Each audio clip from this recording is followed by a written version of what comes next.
بسم اللہ الرحمن الرحیم. کمپنی پر ایک نظر شرعی حیثیت سے. اب تک کمپنی کے بارے میں مولانا نے جو کچھ گفتگو کی، اب اس پر شرعی بحث کر رہے ہیں. چنانچہ کل تھوڑا کچھ سن چکے ہیں، آگے اس پر ذکر کر رہے ہیں. سب سے پہلے تو یہ کہ فقہا نے شرکت کی 4 قسمیں ذکر کی ہے. اگر مزاربت کو بھی شامل کر لیا جائے تو کل 5 قسمیں ہوئی. لیکن چونکہ فقہا کی عبارت میں مزاربت کا مسئلہ الگ ذکر کیا جاتا ہے، شرکت کا الگ ذکر کیا جاتا ہے. لیکن آج کی اصطلاحات اور آج کے کاروبار کی جو شکلیں ہیں، اس میں چونکہ مزاربت بھی شرکت کا ایک جز بن جاتی ہے. اچھا، اب مولانا یہ گفتگو کر رہے ہیں کمپنی کا یہ نظام ان 5 میں سے کسی میں بھی بتمام و کمال داخل نہیں ہے.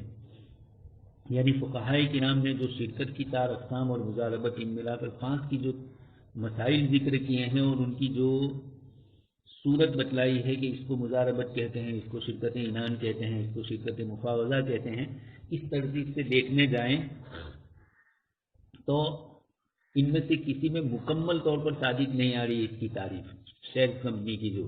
اس لیے مولانا فرما رہے ہیں جیسا کہ پہلے شرکت اور کمپنی میں فروق بتائے جا چکے ہیں، اس کی روشنی کے اندر شرکت الگ ہے، کمپنی میں فروق الگ ہے. کمپنی میں ذمہ داریاں کم ہوتی ہے، شرکت میں زیادہ ہوتی ہے. شرکت میں دونوں ایک دوسرے کے مکمل وکیل ہے، یہاں اس طرح نہیں ہے. اور بھی کئی جزیات آپ سن چکے ہیں. اب یہاں علماء معاصرین کے 3 نقطۂ نظر ہے کمپنی کے سلسلے میں.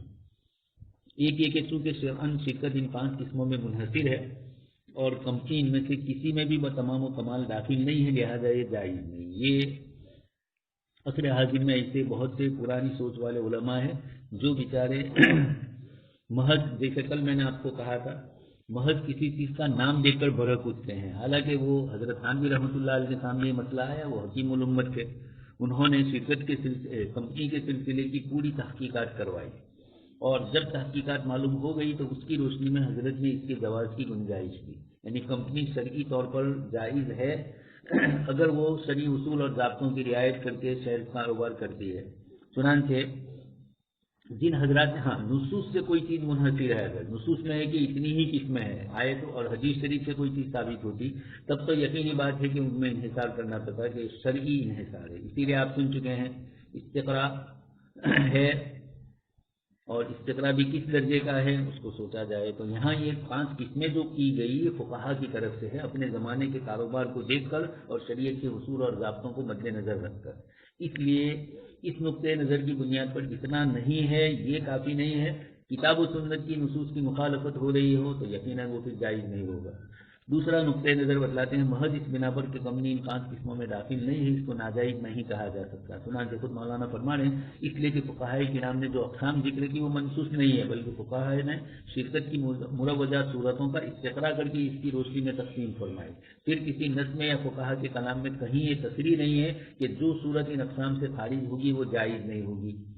اس طرح کی کوئی وضاحت اور صراحت ہو بھی نہیں سکتی ہے مجتہدین کی طرف سے، اس لیے کہ ہر زمانے کے اندر اس کی ترتیب الگ ہے. شریعت کے اصول اور ضابطوں کی روشنی کے اندر ایک انسانی عمل ہے اور ایک کتاب و سنت کے اصول اور ضابطے ہیں. انسانی عمل اگر کتاب و سنت کے ضابطوں کے مطابق ہے تب تو وہ کوئی بھی کرے گا جائز ہوگا، اور اگر وہ کتاب و سنت کی روشنی میں نہیں ہو رہا ہے تو چاہے بڑے سے بڑا کوئی عالم بھی کہہ دے تب بھی وہ جائز ہونے والا نہیں ہے. اس لیے گفتگو یہ ہے کہ جو امور منصوص علیہ نہیں ہے ان منصوص علیہ امور کے اندر اس طریقے سے محض فقہا کی عبارتیں، اور وہ بھی یہ ہے کہ فقہا کی عبارتیں یقیناً فقہا نے خود کی حسر فرمایا ہو تب تو بات سمجھ میں آتی ہے، یا تب بھی پھر فقہا پر یہ کہ آپ حسر کر رہے ہیں 1400 سال 1300 سال پہلے کا، اور اس وقت جو گفتگو ہو رہی ہے وہ پوری دنیا کا نظام ہی بدل گیا ہے. ایک مسلمان کو کاروبار کرنا ہے تو کس طرح کرے تو وہ کتاب و سنت کی روشنی میں مسائل کا استعمال کریں گے. خیر، آگے اس کے بعد تیسرا نقطۂ نظر حضرت حکیم الامت تھانوی رحمۃ اللہ علیہ کا ہے. انہوں نے فرمایا کہ اپنی حقیقی روح کے اعتبار سے کمپنی شرکت عنان میں داخل ہے. حضرت نے شرکت عنان میں اس کو شامل کیا اور آگے خود اس کی وضاحت بھی کر رہے ہیں. اگرچہ کمپنی کی بعض ایسی خصوصیات ہیں جو معروف شرکت عنان میں نہیں پائی جاتی، لیکن ان کی وجہ سے عنان کی حقیقت تبدیل نہیں ہوتی. عنان کی شکلوں کے اندر اختلاف ہے، اس کو الگ الگ طریقے سے، یعنی آج کل جو شرکت ہو رہی ہے، آج کل جو شیئر کا کاروبار ہو رہا ہے، بہت سی اصطلاحات اس میں نہیں آ گئی تو اصطلاحات سے کوئی فرق نہیں پڑتا، شرعی حکم اس میں دیکھا جاتا ہے. اصطلاح اگر پرانی الگ تھی اور آج کی الگ ہے تو اصطلاحات کے بدلنے سے کچھ نہیں، اس لیے کہ اس وقت جو ایجاد اس کو کیا تھا اور اس کے مسائل مستنبط کیے تھے تو علماء امت تھے، مسلمان تاجر تھے. جنہوں نے مسئلے پوچھے یا جن کو پریشانیاں ہوئی اور علماء کرام نے جواب دیے. عصر حاضر میں یہ کمپنی خود نام ہی انگلش ہے، اس طرح کی جتنی بھی اس کی اصطلاحات ہوگی وہ بھی ان کی سوچ بھی ملحدانہ ہے. اس لیے یقینی بات ہے کہ الحاد کی شکل ہی میں ان چیزوں کو کریں گے. اب اس کا ہمیں اسلامیانہ کرنا ہے، اگر امالہ ممکن ہے تو، اور اگر نہیں ہے تو پھر جائز نہیں ہوگی. وہ حضرت تھانوی رحمۃ اللہ علیہ فرماتے کہ قریب قریب اس کا تعلق شرکت عنان سے ہے. اس کی وجہ کیا ہے؟ آپ کو میں کہہ چکا ہوں کہ دو چیزیں ہیں. ایک ہے مضاربہ خالص، آپ نے کسی کو کاروبار کرنے کے لیے پیسے دیے اور پھر اس کے ساتھ جو کچھ اصول اور ضابطے کی گفتگو ہے وہ کر لی. اب اس کاروبار سے آپ کو کوئی لینا دینا نہیں، یعنی آپ کو اس میں عملاً شرکت نہیں کرنی ہے. آپ اپنے کام میں، وہ اپنے کام میں. ہاں کہیں آپ کو پتہ چلے کہ وہ شرکت کے ہمارے آپسی ضابطوں کے خلاف کر رہا ہے تو یہ ایک الگ چیز ہے، لیکن کاروبار میں آپ دخل دو تو یہ ممکن نہیں ہے. تو مضارب کا کام یہ ہوتا ہے کہ وہ پورا کاروبار میں مشغول ہوتا ہے. رب المال کا کام ہوتا ہے کہ پیسے دینے کے بعد اصول اور ضابطے اور شرعی اصول اور خود آپس کے وہ اصول جو شریعت نے جن کی گنجائشیں دی ہے، باہمی جو آپس میں شرائط طے ہو اور المسلمون علی شروطہم کے مطابق وہ شرطیں اسلامی ہو. تو اب اس قسم کی شرطوں کے ساتھ مضارب کا کام الگ ہو گیا، رب المال کا کام الگ ہو گیا. اچھا، ایک ہے مروجہ شرکت پہلے سے جو چلی آئی ہے، اس میں یہ دونوں شریک ایک دوسرے کے ساتھ شریک ہوتے ہیں. شیئرز کمپنی میں یہ دونوں چیزیں شریک ہو جاتی ہے. شیئرز کے جو پوری باڈی ہے اوپر والی انتظامی ڈھانچہ اس کا، یہ اکیلے کاروبار نہیں کرتے ہیں، یہ اپنے بھی روپیے لگا کر شیئر خریدتے ہیں اور وہ بھی شیئر کے مالک ہوتے ہیں اور انتظام چلانے میں بھی ان کا اپنا دخل ہوتا ہے. تو حاصل یہ ہے کہ وہ مضارب بھی ہے، من وزن کے پیسے نکال رہے ہیں، رب المال بھی ہے اس اعتبار سے کہ پیسے نکال رہے ہیں، اور وہ مضارب بھی ہے اس لیے کہ وہ ہمارے ساتھ روپیے میں بھی شریک ہے. شرکت بھی ہے اور مضاربت بھی ہے، من وجہین دونوں چیزیں ہیں. تو اب سوال یہ آیا، اس زمانے میں فقہائے کرام کے یہاں یہ بات چلی کہ ایک تو مضاربہ ہے کہ ایک آدمی نے پیسے دیے اور الگ ہو گیا، پھر وہ سال پورا ہونے پر آپس میں ان کے مسائل. اور ایک آدمی وہ ہے کہ وہ پیسے بھی دے رہا ہے، رب المال بھی بن رہا ہے، اور اس کے ساتھ ساتھ وہ مضارب بھی ایک حیثیت سے بن رہا ہے، یعنی وہ کاروبار خود کرتا ہے. جیسے کمپنیاں ہمارے ساتھ پیسوں میں بھی شریک ہیں، انہوں نے بھی پیسے نکالے، ہم نے بھی پیسے نکالے، اس اعتبار سے تو شرکت ہو گئی. لیکن دوسری طرف پیسے تو نکالے، اس کے بعد ہمارا کوئی دخل نہیں ہے شیئر کمپنی کے اندر، جیسے مضارب کا نہیں ہے. یہاں اس طریقے سے من وزن وہ مضاربت بھی ہے اور من وزن مشارکت بھی ہے، یہ دونوں چیزیں جمع ہو گئی. حضرت تھانوی رحمۃ اللہ علیہ فرماتے ہیں شرکت عنان میں بھی کسی زمانے میں لوگوں نے جب یہ مسئلے پوچھے تو علماء کرام نے اس طریقے کے جواب دیے، اور اس کے اندر مضاربت بھی من وزن ہو اور شرکت بھی ہو تو بھی اس کے جواز کی گنجائشیں نکالی، لیکن شروط اس کی ذکر کی. اب کمپنی کی شرعی حیثیت پر گفتگو کے لیے اس کی خصوصیات پر الگ الگ غور کرنا ہوگا کہ وہ شریعت کے مطابق ہے. یعنی خصوصیات میں یہاں کوئی اس کی فضیلت ذکر مولانا کرنا مقصود نہیں کر رہے ہیں، دونوں میں جو فروق ہے وہ فروق بتلاتے ہیں.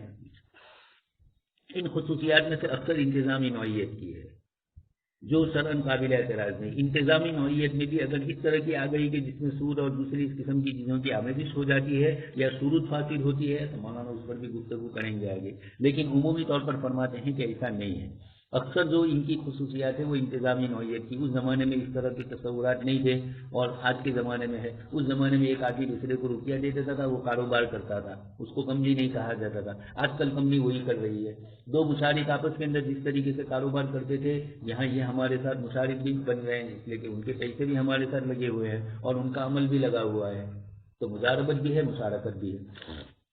ان خصوصیات میں سے اکثر قابل اعتراض نہیں ہے. آگے فرماتے ہیں البتہ کمپنی میں دو چیزیں شرعی اعتبار سے خاص طور پر قابل غور اور باعث تردد ہے. حضرت مولانا نے اس بحث کو جو بنیادی ہے اس کو آگے ذکر کرنا چاہ رہے ہیں. کمپنی کی دو چیزیں ایسی ہے جو بظاہر کتاب و سنت کے اصول سے ٹکرا رہی ہے یا صراحتاً اس سلسلے کا ہمیں کوئی علم نہیں ہو رہا ہے، پھر استدلالی طور پر مولانا اس کو ثابت کر رہے ہیں. تو یہ دو چیزیں ہیں. ان امور کے بارے میں احکر اپنی اب تک کی سوچ کا حاصل اہل علم کے غور و فکر کے لیے پیش کرتا ہے. یہاں بھی مولانا نے فتویٰ نہیں دیا، یہ ذکر کر رہے ہیں کہ اگر ہم شرعی یعنی ان کمپنیوں کا کاروبار شرعی کاروبار کے مطابق دیکھنا چاہتے ہیں تو شریعت مطہرہ میں اس کی کچھ اصل موجود ہے، لیکن پہلے اس مسئلے پر گفتگو ہو. پہلا مسئلہ مولانا ذکر کرتے ہیں شرکت کا الگ سے کوئی قانونی وجود نہیں ہوتا، مگر کمپنی کا اپنا مستقل قانونی وجود ہوتا ہے جس کو شخص قانونی کہا جاتا ہے. یہ ایک نئی چیز آئی. پرانے فقہا کے زمانے میں سب سے قانونی ہوتا تھا بلکہ سب سے وجودی ہوتا تھا. دو چار آدمی مل کر کاروبار کر رہے ہیں, سب کے ساتھ آپس میں مشارک ہے, یا ایک آدمی دوسرے کو دے رہا ہے یا سن آدمی کسی ایک آدمی کو پیسہ دے رہے ہیں کاروبار کے لیے اور سب کے سب رب المال بنے ہوئے ہیں, تو مزاربت اور رب المال کا عمل ہے. یہ ایک نئی, وہاں بھی اشخاص ہوتے ہیں, لیکن انہوں نے جب شیئر کمپنی قائم کی تو اس میں شیئر کمپنی کے اندر سب سے قانونی کا تصور کروایا اور یہ کہا کہ ایک جو انتظامی ڈھانچہ ہے یہ سب سے قانونی خود نہیں ہے, یہ تو افراد ہے, لیکن کمپنی کا جو نام ہوا اس نسبت سے کمپنی کہی گئی. اب کمپنی کی طرف سے کیس لڑ رہے ہیں آپ, تو سب سے قانونی اس میں ہوتا ہے. اور یہ تصور اب تک شریعت مطہرہ میں ہماری نظروں سے نہیں گزرا ہے, یہ لوگوں کا تصور ہوتا ہے. حضرت مولانا فرماتے ہیں کہ اس کی بھی مثال پرانے علماء کی عبارتوں میں موجود ہے.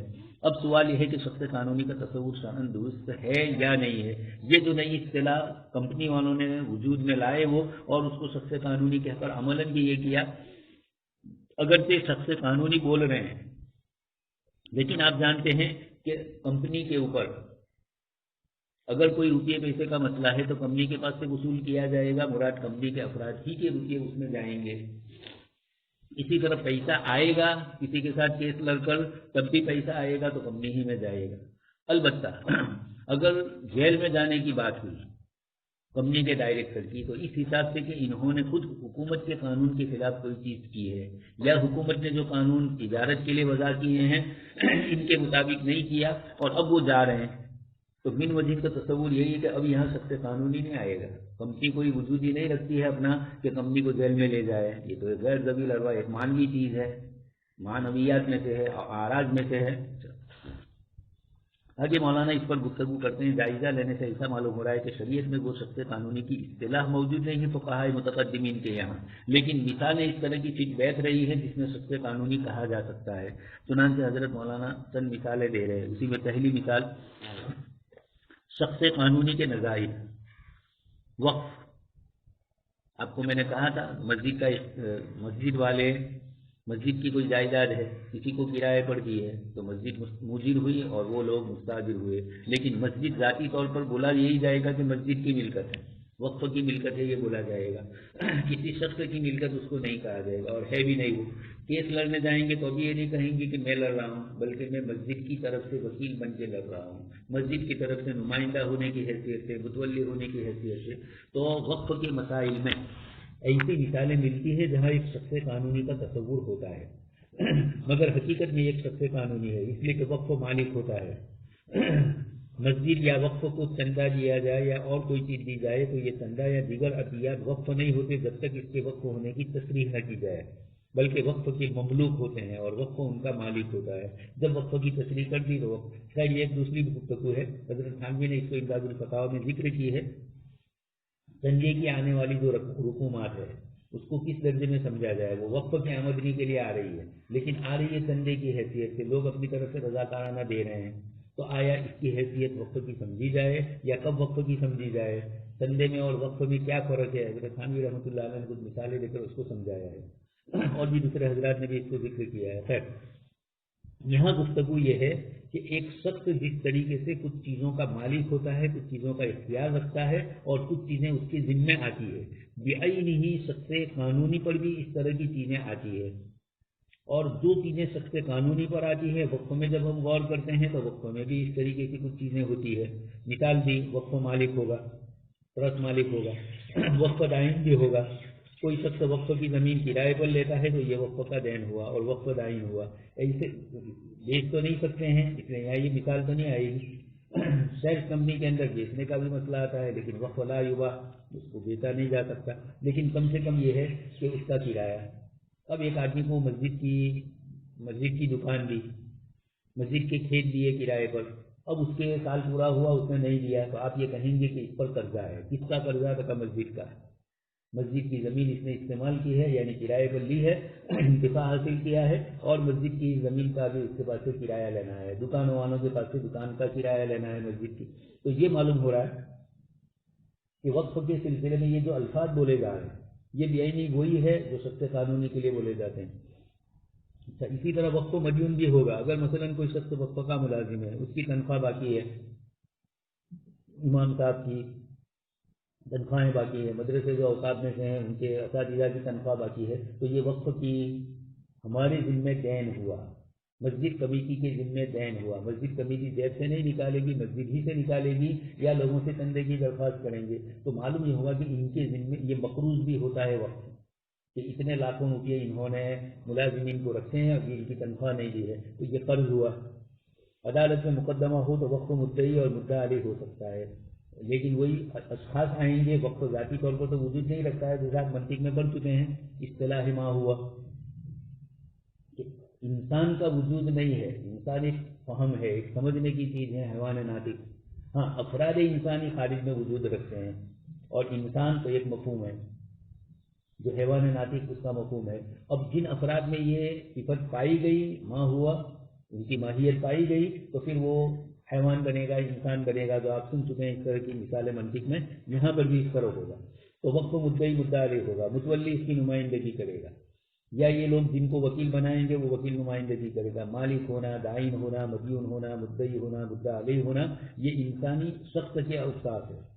معلوم ہوا کہ وقف میں بھی شخص قانونی کی خصوصیت تسلیم کر لی گئی، وقف کو بھی ایک معنوی طور پر شخص مانا، گو فقہا نے یہ اصطلاح استعمال نہیں کی۔ مولانا نے ایک مثال دی، دوسری مثال دے رہے ہیں، بیت المال کے مال سے پوری قوم کا حق متعلق ہے، مگر ہر شخص اس مال میں ملک کا دعویٰ نہیں کر سکتا۔ اسلامی حکومت ہے، اس کا ایک خزانہ، وزیر خزانہ ہوتے ہیں، تو خزانہ ہے، اس ملک کے اندر بیت المال سے وقف آیا، باہر سے وقف مال آیا، اس کے اندر بیت المال کی جو صلاحیت اور صفتیں ہیں اس کے اعتبار سے اسلامی حکومت کے اندر بیت المال میں مال آتا ہے۔ اب یہ جو بیت المال میں مال ہے وہ سارے جتنی بھی رعیت ہے، مسلمان ہے، غیر مسلم ہے، ذمہ ہے، ان کے سلسلے میں ہر ایک کے اعتبار سے اس کے اندر اس کی ملک ہوتی ہے، مالدار آدمی ہے، غریب ہے، لیکن ملک کا دعویٰ نہیں ہوگا۔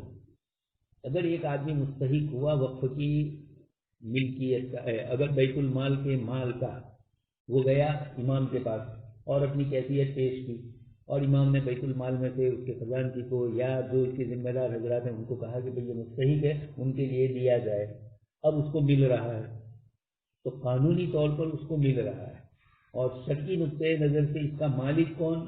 تو بیت المال کا مالک پوری سلطنت کی جو رعیت ہوگی وہ سب کی سب اس میں مالک ہوگی، پھر ہر ایک کا حصہ الگ الگ ہوگا۔ اس مال کا مالک بیت المال ہی ہوتا ہے۔ آپ سن چکے ہیں حضرت عمر رضی اللہ تعالیٰ عنہ کا زمانہ ہے، ایک بوڑھی عمر کا آدمی آ رہا ہے مانگنے کے لیے، حضرت عمر نے پوچھا کہ بھائی کیوں مانگ رہے ہو؟ اس نے کہا کہ بھائی اب تک میں ٹیکس دیتا تھا، روپیہ پیسہ میرے پاس تھا تو میں جزیہ ادا کرتا تھا، اب میری حیثیت یہ نہیں رہی، کما نہیں سکتا ہوں، بوڑھا ہو چکا ہوں۔ تو حضرت عمر رضی اللہ تعالیٰ عنہ نے فرمایا کہ اس پر اب جزیہ نہیں آئے گا، بلکہ اس کا خرچہ حضرت عمر رضی اللہ تعالیٰ عنہ نے اسلامی بیت المال سے نکلوایا۔ تو یہ بیت المال کے ذمہ دار ہے، انہوں نے جس کسی کو مستحق سمجھا یا جس کے اندر یہ استحقاق پایا گیا تو اسلامی حکومت کی ذمہ داری بنتی ہے کہ اس شخص کے ساتھ وہ معاملہ کیا جائے، یعنی دیا جائے اس کو روپیہ کا وہ مالک بنا۔ لیکن وہ صرف سیدھا یہ کہے، ہم لوگ پڑھ رہے تھے، ہمارے ایک ساتھی تھے، تو جتنے طلباء کے لیے دودھ آتا تھا اس کی بالائی کی فلاح دانے میں وہاں ایک جگہ پر رکھی جاتی تھی، یا کہیں بالائی کسی شخص کی آئی، ابھی موسیٰ راوت صاحب کی، وہ طالب علم یہ سمجھا کہ یہ مدرسے کے دودھ کی ہے، خیر تھوڑا بولنے والا منطقی تھا تو اس نے لے لی، شکایت ہوئی اس کی، اس نے کہا کہ اس میں میرا بھی حق ہے۔ مولانا عبداللہ قابل صاحب نے کہا کہ تیرا بھی حق ہے، لیکن تیرا ہی حق نہیں ہے، تو نے جو بالا استعمال کی وہ اس وقت جو 300 سے 350 طلباء رہتے تھے وہاں کا، ان تمام طلباء کا حق ہے اور اس میں سے تیرا بھی حق ہے، تو ملکیت نہیں ہے، حق ہے۔ اب اس کے بعد آپ اس طریقے سے استعمال کریں کہ دوسرے کا حق کو ضائع کر دیں، تو کافی لمبی اس وقت چلی، وہ کر رہے تھے ہدایت، تو ہدایت ہی کی دلیل ہے وہ کر رہے تھے، تو حضرت مولانا نے اس کو سمجھایا کہ بہت اچھی بات ہے، لیکن یہ بیت المال وغیرہ اس قسم کی جو چیزیں ہوتی ہیں اس میں ملکیت اس انداز کی نہیں آتی ہے، لیکن جب آتی ہے استعمال بھی آپ کرتے ہیں تو سب سے قانونی، بیت المال خود سب سے قانونی، بلکہ فقہا کی تفصیلات سے معلوم ہوتا ہے کہ بیت المال کی ہر مد ایک مستقل سخت قانونی ہے۔ چنانچہ فرما رہے ہیں بیت المال کے دو الگ الگ حصے ہیں، بیت مال صدقہ اور بیت مال خراج۔ صدقے کی جو رقم آتی ہے وہ، اور ٹیکس کی جو رقم آتی ہے ان کے پاس سے، ذمہ لوگوں کے پاس سے جو خراج آتا ہے، امام ذیلی رحمۃ اللہ علیہ نے مطلع لکھا ہے کہ ایک حصے میں مال نہ ہو تو بوقت ضرورت دوسرے حصے سے قرض لیا جا سکتا ہے. تو بیت المال ایک سخت قانونی ہوا، یہ کسی کی ملکیت خزانے کی نہیں ہے، اسلامی بیت المال ہے. اسلامی حکومت کے جتنے بھی اشخاص ہیں وہ سب دیکھا. حضرت عمر نے بیت المال الخراج وہ دے رہا تھا، کہا کہ پوری زندگی تیرے پاس سے ہم نے خراج لیا، اب جب تو بوڑھا ہو گیا اس کے قابل نہیں ہوا تو تیرے پاس سے خراج دینا جائز نہیں، بلکہ تیری مدد اسلامی بیت المال کرے. یورپ کے ملکوں نے جو اپنے یہاں پینشن اور اسی طریقے سے جو بڑے بڑے مالدار لوگ وہاں ٹیکس دیتے ہیں، حکومت کی طرف سے ان کو کچھ سہولیات دی گئی. اس کی وجہ یہی ہے، حکومت یہ کہتی ہے کہ جب تم حکومت کو ٹیکس دیتے ہو تو یہ بھی تمہاری ذمہ داری بنتی ہے کہ تم کو یہ چیزیں دی جائے. پھر حکومت کا اپنا نظام یہ ہے کہ اگر ایک آدمی ملازمت والا نہیں ہے، روزی روزگار نہیں کما رہا ہے تو حکومت اس کو دیتی ہے. وہ اسی میں سے نہیں دیتی، اور بھی دوسری مد حکومت کے ہوتے ہیں، انگلینڈ ہے، کینیڈا ہے، نیوزی لینڈ ہے، اس طرح کے جو رانی والے ممالک ہیں جن کے اندر یہ لوگ اس طریقے سے اپنی رعیت کو دیتے ہیں. یہ سب سے پہلے حضرت عمر رضی اللہ تعالیٰ عنہ نے شروع کیا، پھر فرانس میں بھی آیا. فرانس میں اس کو لیلا عمر کہتے ہیں، آج تک وہ اصطلاح باقی رہی ہے. لیلا کا معنی لو، قانون، حضرت عمر کا قانون. تو سخت قانونی حضرت عمر رضی اللہ تعالیٰ عنہ نے یہ بیت المال صدقہ، بیت المال الخراج اور اس طرح بعد کے فقہاء کرام نے بھی تقسیم کی اسلامی سلطنت میں ان چیزوں کو. خیر یہاں اتنا بتلانا ہے کہ بیت المال ایک سخت قانونی ہے، لیکن اس کے ساتھ معاملہ جو ہوتا ہے سخت وجودی کا ہو رہا ہے کہ بیت المال اس کو مالک بنایا جاتا ہے. بیت المال کا ایک حصہ دوسرے حصے سے قرض بھی لیا جا سکتا ہے. تو اس صورت میں جس حصے سے قرض لیا گیا وہ دائن، اور جس سے قرض لیا گیا وہ مدیون، اور جس حصے کے لیے قرض لیا گیا وہ مدیون ہے. دائن یا مدیون تو سخت ہوتا ہے، ایک وجودی شخصیت ہوتی ہے. معلوم ہوا کہ بیت المال کو بھی سخت فرض کیا گیا، ایک انسان سمجھا گیا اس کو. یہ دو مثالیں بھی، تیسری مثال مولانا دے رہے ہیں، ترکۃ مستغرقۃ بالدین، ایسا ترکہ جو پورا قرض کے اندر غرق ہو چکا ہے. مثال دے رہے ہیں کسی میت کا سارا ترکہ دیون سے مستغرق ہو. ایک آدمی نے مال چھوڑا 1,00,000 روپیہ، اور سامنے اس کے قرضے جو ہیں وہ بھی 1,00,000 ہے. یقینی بات ہے کہ اس صورت میں دائنین کا مدیون نہ میت ہے، اس لیے کہ مرنے کے بعد کوئی شخص مدیون نہیں ہوتا ہے، اور نہ ورثہ مدیون ہے، اس لیے کہ ان کو میراث ملی ہی نہیں، لہذا مدیون ترکہ ہوگا جو سخت قانونی ہے. ایک شخص کا اپنا عمل الگ ہے، کام کاج کا، کاروبار کا. اب یہ ہر انسان نے، آپ سمجھ چکے ہیں اشتراکیت کے مقابلے میں اسلام نے اور سرمایہ دارانہ نظام دونوں نے ایک انسان کو ذاتی منافع کا محافظ بھی قرار دیا اور ذاتی منافع کا مالک بھی قرار دیا. تو ایک آدمی کی اپنی پراپرٹی ہے، اس نے لوگوں سے قرضہ لیا. باپ ہے مثلا، اس نے کاروبار کیا، کاروبار میں کچھ لوگوں سے اس کو قرضہ لینا پڑا. اب وہ انتقال ہوا، ایک طرف اس کا قرضہ بھی 1,00,000 روپیہ ہے، اور دوسری طرف اس نے انتقال کے وقت چھوڑی جو جائیداد وہ بھی 1,00,000 کی ہے. تو اب کیا ہوگا؟ کہا یہ جا رہا ہے کہ میت کا سارا ترکہ دیون سے مستغرق ہوا، اس کے پاس کچھ نہیں ہے. میں تو جو مثال دے رہا تھا وہ مثال یہ ہے کہ سامنے 1,00,000 روپیہ بھی ہے. یہاں تو یہ ہے کہ اس نے قرض چھوڑا اور مل کر پراپرٹی کچھ نہیں چھوڑی. یا دوسری شکل یہ ہے کہ 2,00,000 کا قرض ہے اور 1,00,000 روپیہ چھوڑا، تو 1,00,000 روپیہ تو مقروض کو دے دیا جائے گا، دائنین کو دے دیا جائے گا. آپ سن چکے ہیں حناف اور ائمہ ثلاثہ کے یہاں جو اصطلاح ہے اس کے حساب سے شرکا وہ دیون کے اندر شریک ہوں گے یا نہیں، تو شریک کس طریقے کے ہوں گے یہ جزوی اختلاف ہے. بس اتنا ہے کہ یا تو ایک آدمی انتقال کر رہا ہے، اس کے ذمہ قرضہ ہے لیکن اس کے مال میں 5 پیسے بھی نہیں. اب اس کی اولاد کے پاس کوئی قرض لینے آئے گا تو کہے گا کہ والد صاحب نے تو کچھ چھوڑا ہی نہیں، قرضہ تو ان کا تھا. یہ ایک اصولی بات کہی جا رہی ہے. اب ہمارے معاشرے اور سماج میں یہ ہوتا ہے کہ باپ نے قرض چھوڑا اور بیٹا مالدار ہے تو وہ اعلان کرتے ہیں کہ اگر ہمارے والد محترم نے کسی کے پاس سے قرضہ لیا ہو تو وہ آدمی ہمارے پاس سے وہ وصول کر لے. اب یا تو باپ ملکت چھوڑ کے گئے ہیں اور اس پراپرٹی میں سے دے رہے ہیں، مثلاً یہ بھی ہوتا ہے. اور کبھی یہ کرتے ہیں کہ نہیں تب تو یہ مسئلہ نہیں ہوا، مسئلے کی شکل تو یہ بنی کہ باپ نے کچھ نہیں چھوڑا ہے، لڑکوں کو باپ کی وراثت میں سے کچھ نہیں مل رہا ہے، لڑکوں کی اپنی ذاتی پراپرٹی ہے اور مال ہے وہ الگ ہے. تو اب یہ ہے کہ یہ ایسا ترکہ ہے کہ پورا قرض کے اندر مستغرق ہے ہی نہیں، کچھ باقی بچا ہی نہیں ہے. تو ترکہ ہے ہی نہیں اس کے پاس، بلکہ ترکہ ہے تو دیون سے مستغرق ہے، جیسے 2,00,000 1,00,000 والی مثال. تو اس صورت میں دائنین کا مدیون نہ میت ہے. اب یہ کس سے قرضہ وصول کریں؟ اس لیے کہ مرنے کے بعد اب دنیا عالم دنیا میں رہا نہیں، وہ عالم آخرت میں ہو گئی. یہ وصولی اور قانونی گفتگو مولانا فرما رہے ہیں. اور نہ ورثہ مدیون ہے، اس لیے کہ ان کو تو میراث ہی نہیں ملی ہے، لیکن عموماً ہمارے یہاں ہوتا ہے کہ اولاد پھر بھی دے دیتی ہے، تو مرنے کے بعد ایک آدمی مدیون نہیں ہوتا ہے، یہ ایک حیثیت سے فرمایا ہے، ورنہ دوسری حیثیتیں آپ سن چکے ہیں کہ ایک آدمی قرض چھوڑ کر گیا، آپ صلی اللہ علیہ وسلم نے اس کے جنازے کی نماز پڑھانے سے انکار کیا، پھر صحابی رضی اللہ تعالیٰ عنہ نے ان کا قرض دے دینے کی بات کی اور دے دیا، آپ صلی اللہ علیہ وسلم نے پھر اس کے بعد نماز پڑھائی، یہ تربیتی امور سے ہے۔ آپ صلی اللہ علیہ وسلم یہ چاہتے تھے کہ میرے صحابہ اس طرح قرض کر کے دنیا سے نہ جائے، اپنی ضروریات کو تھوڑی منحصر کر دے، مختصر کر دے، اصل وہ تعلیم دینا تھا۔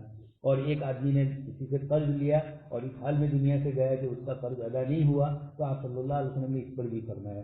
وہ پہلو حضرت مولانا کی نگاہوں سے مخفی نہیں تھا، آپ کے بیانات میں مسلسل آپ ان چیزوں کو ذکر کرتے ہیں، اس لیے یہ بھی نہ سمجھا جائے کہ حضرت مولانا کی صرف نظر ہو گیا ہو، ایسا بھی نہیں ہے۔ آپ نے خود بیانات کے اندر دین اور قرضے کے سلسلے کی بہت ساری مثالیں اور روایتیں اور بہت ساری چیزیں ذکر فرمائی ہے۔ تو یہاں اتنا بتلانا ہے کہ کبھی کبھار اس طرح کو اتفاقی طور پر ایسا پورا ترکہ دین کے اندر مستغرق ہو جاتا ہے، تو اب ترکہ تو رہا ہی نہیں، جن کو ترکہ ملتا وہ اپنے مال میں سے باپ کی طرف سے دیتے ہیں، اولاد یہ کہے گی کہ تمہارا اور میرے والد کا معاملہ تھا اصولی طور پر، اب وہ قرضہ چھوڑ کے گئے تو ان کو گناہ ہوگا، تم کو نہیں دیا تو تمہارا حق ان سے منسلک ہوا، لیکن اب وہ دنیا میں رہے نہیں اور نہ ان کی پراپرٹی ہے، اگر ہے تو ہم دیتے، لیکن ہے ہی نہیں، اس لیے ہمارے ذمہ دینا ہے ہی نہیں۔ تو یہ وصیت ہے اور اس طرح کا قرضہ ہے، اس طرح کی چیزیں ایک تہائی میں چلتی ہیں، یہ تب ہے جبکہ مال چھوڑا ہو تو اس کا ایک تہائی، یہاں تو مال ہی نہیں چھوڑا ہے۔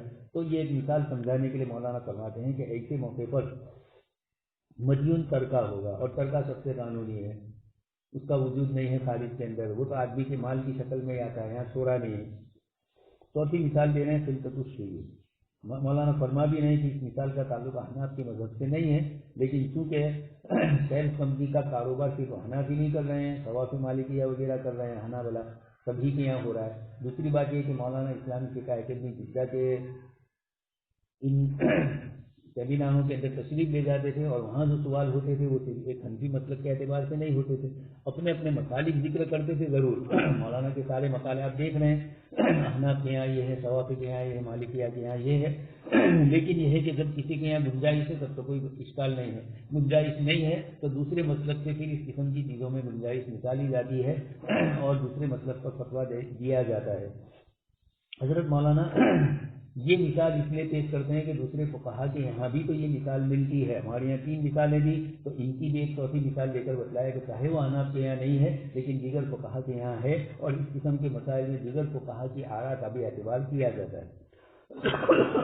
مثال دینا ہے، ائمہ ثلاثہ کے مذہب کے مطابق یہ مثال ہے، ان کے یہاں مال زکوٰۃ کئی شخصوں میں مساع طور پر مشترک ہو تو زکوٰۃ انفرادی حصوں پر نہیں بلکہ مجموعی پر ہوتی ہے۔ وہی بات آئی، ہمارے یہاں زکوٰۃ فرد پر آتی ہے اور ان کے یہاں زکوٰۃ مال پر آتی ہے۔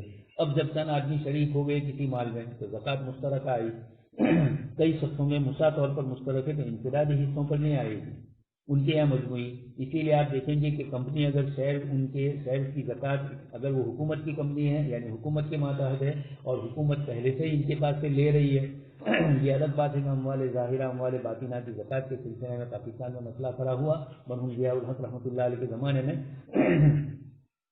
جب اسلامی نظام چلا تھا لوگوں کے پاس سے اس طریقے کے اموال ظاہرہ باطنہ کی زکوٰۃ کا مسئلہ ہے، تو خیر آپ صلی اللہ علیہ وسلم کے زمانے میں جو عمل تھا حضرات علماء کرام نے اس کے مطابق مرحوم سے یہ بات کہی، اس وقت یہ اختلافی مسئلہ ہو گیا، مجھے ابھی اس پر گفتگو نہیں کرنی ہے، اتنا بتلانا ہے کہ ائمہ ثلاثہ کے یہاں یہ چیز چلتی ہے، چونکہ مال مشترک ہے تو ایک آدمی دوسرے کی طرف سے بھی زکوٰۃ دے سکتا ہے، اس لیے کہ زکوٰۃ افراد پر نہیں آئی، پورے مجموعے مال پر آئی، تو کمپنی کے اوپر جو زکوٰۃ آئی، مثلا کمپنی کے اندر 100 آدمی شیئر خریدے ہوئے ہیں، اب کمپنی والے ان 100 آدمیوں کی زکوٰۃ جتنی ہوتی ہے ان کے حساب سے نکال کر ادا کر دیتے ہیں، تو ان کے یہاں جائز ہے، اس لیے کہ افراد پر نہیں ہے مال پر ہے، اور مال مجموعی ہے، تو مجموعی پر جن کی نگرانی اور ذمہ داری ہے وہ حضرات ہی دے رہے ہیں۔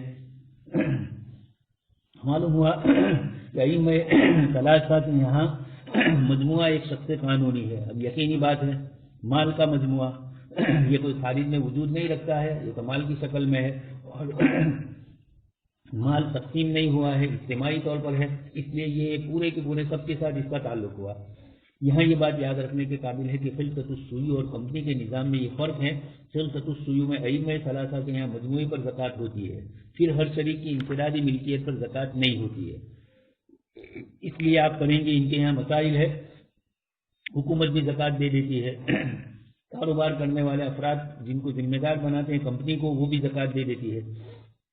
احناف کے یہاں یہ مسئلہ نہیں ہے. ہمارے یہاں یہ ہے کہ ہر آدمی کے مال کے اوپر ہر آدمی پر زکوٰۃ آتی ہے، اس لیے وہ سالانہ حساب کرے گا.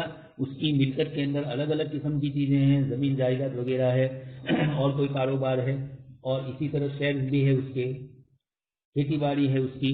تو جن کا عشر دینا ہے ان کا عشر دینا ہے، جن کی زکوٰۃ دینی ہے ان کی زکوٰۃ دے گا وہ. تو اس زکوٰۃ کے اندر جب آدمی سال پورا ہونے پر حساب لگائے گا تو خود بخود وہ اپنے مال میں جتنے اس کو شیئر ملے اس کی زکوٰۃ بھی ادا کرے گا، شیئر کا حساب کر کے، اور اس مال کے ساتھ ملائے گا جو دوسرے اموال ہے.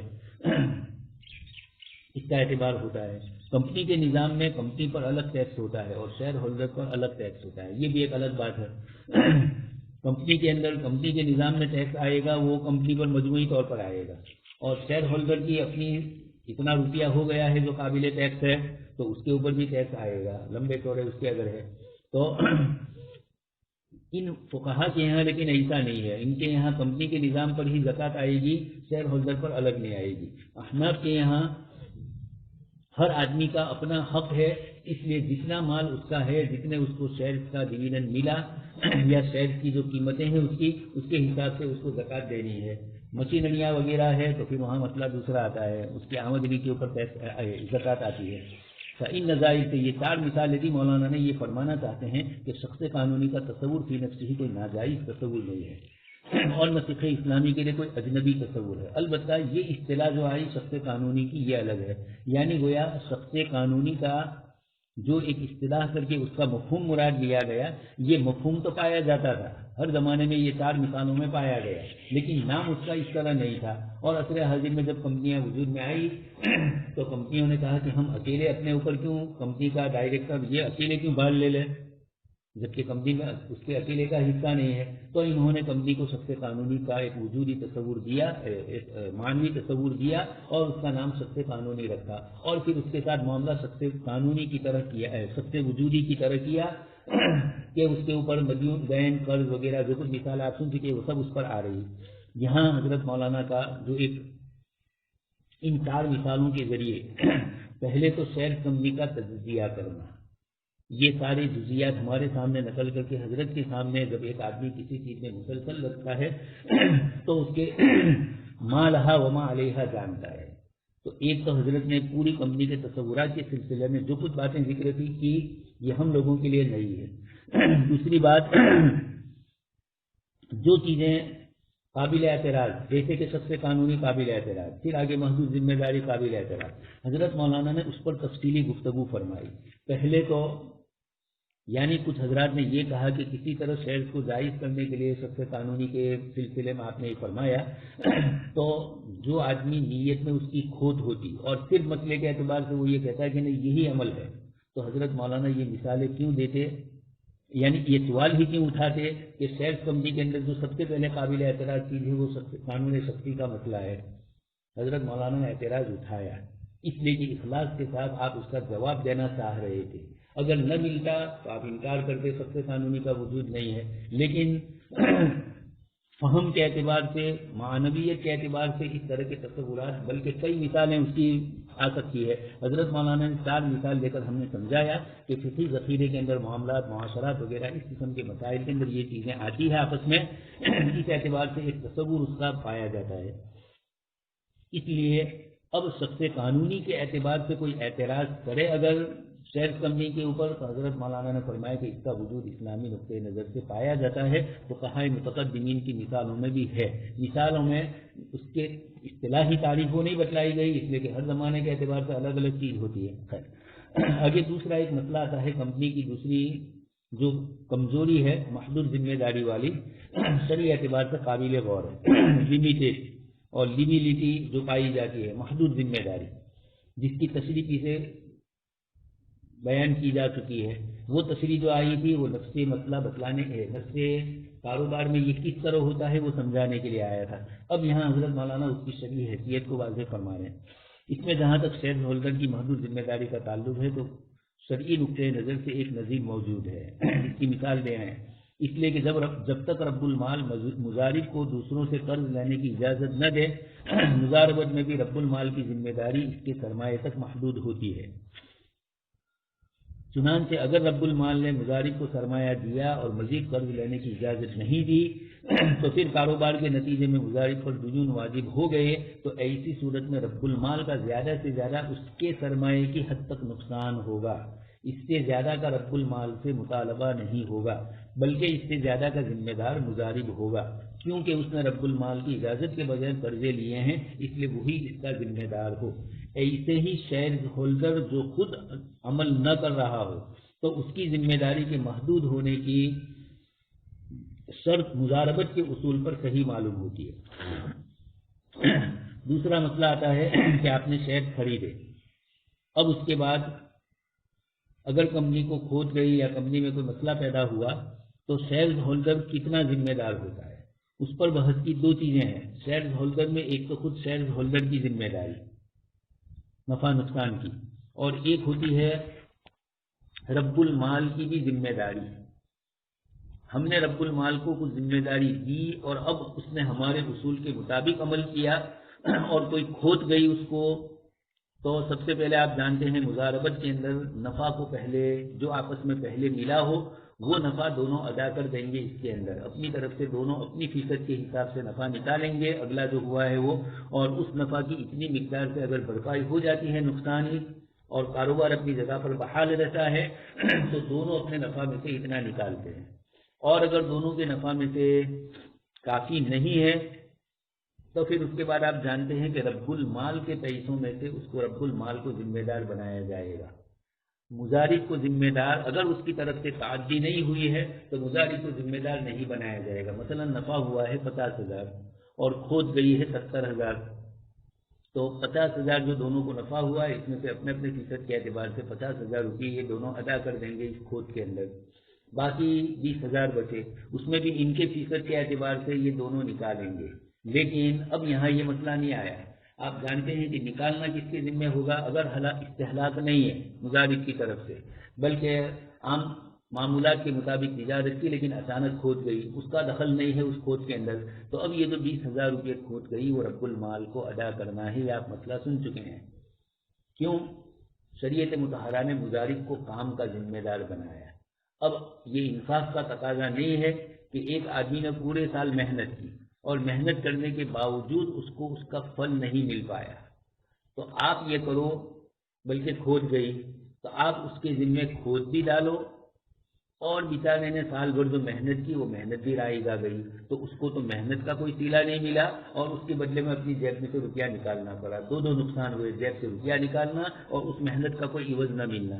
تو اب شریعت مطہرہ کہہ رہے کہ نہیں، محنت کا عوض تو تیرے ذمے نہیں آئے گا، یعنی اس کا تو معاف کیا جائے، اور استہلاک کیا ہے تو یہ تیری طرف سے ہے، لیکن ہلاک ہوا ہے تو رب المال کا پیسہ جائے گا. رب المال کو رزق اٹھانا ہے. جب وہ روپیہ دے رہا ہے تو اس روپیے میں نفع میں تو دونوں مشترک ہو کر اس کو تو ادا کیا جائے گا، لیکن اب جب رأس المال ہی بچا ہے تو رأس المال میں سے مضارب کا نقصان رب المال کا نقصان ہونا پڑے گا، اس کو برداشت کرنا پڑے گا، مضارب کا نہیں ہوگا. تو اب یہاں پر مضاربت میں بھی رب المال کی ذمہ داری اس کے سرمایہ تک محدود ہوتی ہے. جتنا روپیہ اب یہ ہوا اتفاق سے، یہ دوسری مثال سمجھانے اس کو یہ سمجھیے کہ ایک آدمی نے دوسرے کو کاروبار کے لیے مضاربت کے لیے 1,00,000 روپیہ دیا اور یہ کہا کہ اس سے فلانا کاروبار کرو اور لوگوں سے قرضہ مت لینا، صاحب کہہ دیا.